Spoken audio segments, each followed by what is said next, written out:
Lorraine leaned closer. You can end this game now, or you can go to that carnival and find out just how far Emily can really go. The house was quiet after Jason left, but Emily's heart refused to settle. She sat curled on the couch, still in her skirt and blouse, staring at the silver pendant around her neck as though it held the answer. "Mom," she whispered, "what if he finds out?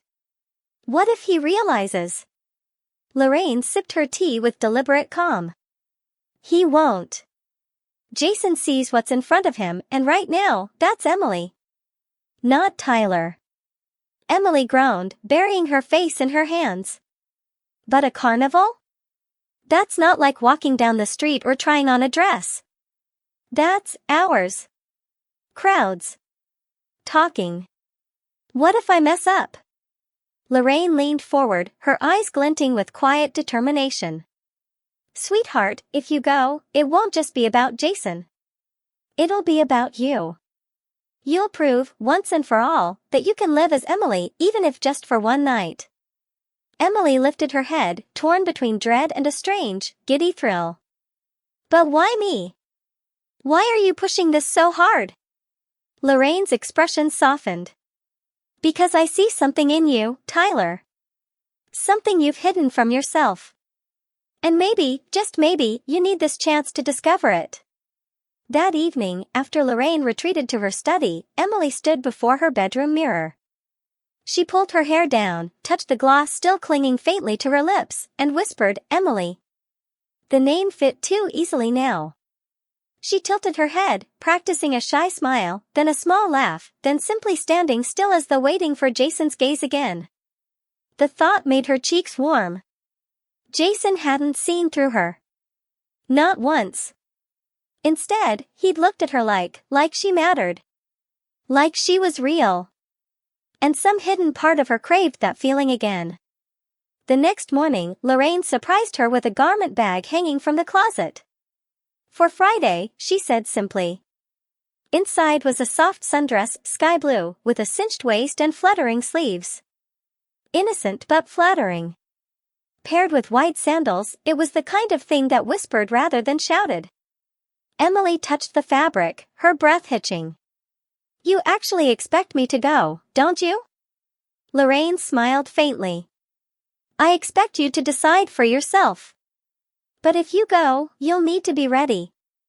That afternoon, as Emily practiced walking gracefully across the room in her heels, Lorraine watched silently. Finally, she spoke. "Emily, listen to me carefully. Boys like Jason, charming, confident, they can make you feel special. But they also expect things in return. If you choose to step into that world, you must stay in control. Understand?" Emily's stomach tightened. "You mean, like, if he tries?" Lorraine nodded firmly. "Then you stop him. You're not obligated to anything just because he sees you as a girl. That power is yours, not his." Emily swallowed hard. "I don't know if I'm ready for this." Lorraine reached out, cupping her chin gently. "No one is ever ready the first time. But you'll learn. And if you decide not to go, I'll support that too." Emily blinked, searching her mother's face. But beneath the calm reassurance, she caught something else in her mother's eyes: pride, yes, but also curiosity. A hunger to see what her daughter could become. Friday night arrived faster than Emily expected. She stood in front of the mirror once again, wearing the blue sundress, her hair curled softly around her shoulders. The necklace gleamed against her collarbone, a small symbol of the secret she carried. Her stomach twisted into knots. She could still back out. Call Lorraine into the room, shake her head, and admit she wasn't ready. But then the memory of Jason's grin flashed in her mind, the way he'd looked at her like she belonged in that dress, in that name. A car horn honked outside. Emily's breath caught. Jason was here. Lorraine appeared in the doorway, smiling with quiet triumph. "Well, Emily? Are you ready to meet your date?" Emily stood frozen in the doorway, the night breeze catching the hem of her sundress. Jason leaned casually against his car at the curb, hands in his pockets, grinning like he had all the time in the world. "Wow," he said, eyes lighting up as she stepped outside. "You clean up nice, Emily." Her cheeks flushed hot. He wasn't seeing Tyler Hastings, the boy from his basketball team. He was seeing Emily, Jason's date. Lorraine gave her daughter a reassuring squeeze on the hand before whispering in her ear. "Remember, control the story. You decide how far it goes." Then she released her, waving Jason off with a smile as he opened the car door for Emily. Emily slid into the passenger seat, her pulse pounding. "This is insane," she thought, clutching her little shoulder bag. But as Jason pulled away, the glowing carnival lights on the horizon seemed to pull her forward into the night. The carnival was already alive with noise and color, rides spinning, laughter echoing, the smell of popcorn and fried dough thick in the air. Jason walked beside her, confident and relaxed. He bought her a ticket without asking, then led her straight into the crowd. Emily's senses were overwhelmed, the press of bodies, the bright lights, the awareness of her own stockings brushing under her dress. But no one stared. No one pointed. Strangers brushed past her without a second glance. And then Jason leaned down, his voice playful. "What do you want to do first? Ferris wheel? Or maybe I win you a teddy bear, huh?" Emily stammered, whatever you like." Jason grinned. "Then the game stalls it is. Gotta prove my aim." He threw 3 rings, missed 2, and landed the third with a clean toss. The vendor handed him a small stuffed rabbit. Jason turned and placed it in Emily's hands with mock gallantry. "For the lady," he said. Emily's fingers tightened around the toy. Her cheeks warmed with something she didn't want to name. Eventually, Jason steered her toward the Ferris wheel. "Best view in Maplewood," he promised. Emily hesitated at the gate, nerves prickling. Sitting that close, alone with him? But the operator waved them forward, and before she knew it, they were rising above the glittering carnival. The higher they went, the quieter the world seemed to grow. The lights below sparkled like stars, and Emily's breath caught. Jason leaned back, watching her more than the view. "So, Emily, you really aren't from around here, huh?" Her heart lurched. "And no. Just visiting." He smirked. "Figures. No way I'd miss a girl like you if you lived here." Emily turned her gaze back to the horizon, desperate to hide the blush crawling up her cheeks. But then Jason leaned in closer, lowering his voice. "Can I tell you something?" She risked a glance, nerves tangled with anticipation. "What?" Jason's grin softened into something almost serious. "You've got this mystery about you. Like you're hiding something. But I kinda like that." Emily's heart stopped. Did he know? Could he see through her? She forced a smile, though her voice wavered. "Maybe everyone has secrets." Jason studied her for a long moment, then chuckled. "Fair enough." He leaned back, stretching his arm casually along the back of the seat, close enough to brush her shoulder. Emily's breath quickened, her entire body aware of the nearness. When the ride ended, they stepped back into the crowd. But just as Emily relaxed, her stomach dropped, because she spotted someone familiar across the midway. Nancy. Her neighbor. Tyler's neighbor. Nancy was with a group of friends, laughing as they moved toward the cotton candy stand. She hadn't seen Emily yet, but if she did, the game could be over. Jason followed Emily's tense stare. "You okay?" Emily forced a nod, tugging his sleeve. Let's go this way." Jason raised an eyebrow but didn't question it. He led her toward the carousel instead, shielding her from Nancy's line of sight. Emily exhaled shakily.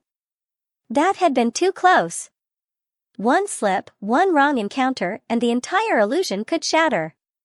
As the night wound down, Jason walked her back toward the parking lot. The stuffed rabbit was tucked under her arm, the silver pendant catching the glow of the carnival lights. Jason stopped by the car, turning to face her fully. His usual grin was gone, replaced by something softer, more intent. Emily, he said slowly, can I see you again? Emily's breath caught. It wasn't a joke. He wasn't playing. He meant it. Her heart thundered as the weight of it sank in. Jason didn't want a carnival date. He wanted her. But she wasn't just Emily. She was Tyler, hidden under layers of makeup and fabric. And if she said yes, what then? Jason's words hung in the air like fireworks fading against the night sky. Can I see you again? Emily's throat closed. Her mind screamed 1,000 answers, but none of them reached her lips. She clutched the stuffed rabbit tighter, its soft fur grounding her in the chaos. She stammered, but before she could form anything coherent, Lorraine's headlights cut across the parking lot. Her mother's car rolled up smoothly, as if she had planned this exact rescue. Jason gave a small laugh, shoving his hands into his pockets. Guess that's my cue. Don't leave me hanging too long, Emily. Think about it. He winked, then jogged off toward his own car. Emily climbed into her mother's, her pulse still racing. Lorraine didn't speak until they had pulled away from the carnival lights and into the quiet streets of Maplewood. Well, she asked softly. Emily hugged the rabbit tighter. He asked to see me again. Lorraine's smile was small, almost proud. And what did you say? I didn't. Emily pressed her forehead against the window. Mom, I can't do this. He actually likes me. Me. But he doesn't know it's not me. Lorraine's voice was calm, but her eyes glittered with something unreadable. Sweetheart, what makes you so sure he doesn't like you? He looked at you and saw Emily. And isn't that still you? Emily's chest tightened. The words made sense, yet they also twisted something deeper inside. Later that night, back in her room, Emily stripped away the makeup and slipped out of the blue sundress. Tyler stared back from the mirror now, awkward, uncertain, hiding beneath the oversized t-shirt he threw on. But the silver pendant still glinted at his collarbone. He hadn't been able to take it off. He whispered the name aloud, just once. Emily. And suddenly the room felt too small.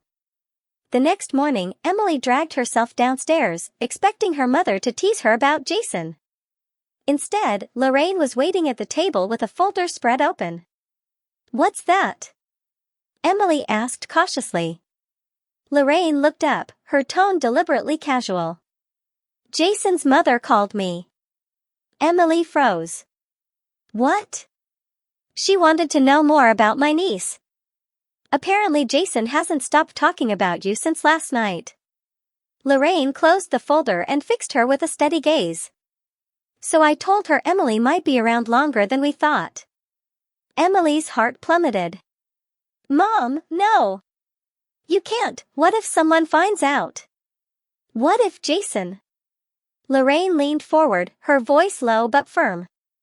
Listen to me, Emily. You went out last night. You passed in front of crowds, you fooled a boy who knows Tyler better than most, and you came home with a stuffed rabbit he won for you. That isn't an accident. That's you proving yourself.